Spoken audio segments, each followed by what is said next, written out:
জঙ্গিগুলো কি ওখানে ডিম ফেটে যেরকম মুরগির বাচ্চা বেরোয় সেরকম জঙ্গিগুলো ওখানে ডিম ফেটে বেরিয়েছিল? পাকিস্তান থেকে ঢুকলো কি করে? পাকিস্তান থেকে ঢুকলো কি কেউ কোর্টে কেস করেছে বলে পাকিস্তান বর্ডার খালি করে দিতে বলা হয়েছিল অমিত শাহকে? অমিত শাহ নিজে পাগল ছাগল না আমাদেরকে পাগল ছাগল ভাবে?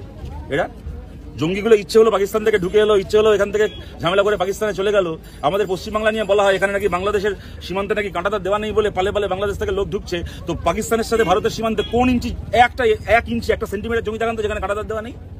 একটা সেন্টিমিটার জমি আছে, তাও জামাই ষষ্ঠী নেমন্তন্ন খাবার মতো করে জঙ্গি ইচ্ছে হলো ঢুকলো, জঙ্গি ইচ্ছে হলো বেরিয়ে গেল। এটা কোথেকে হচ্ছে?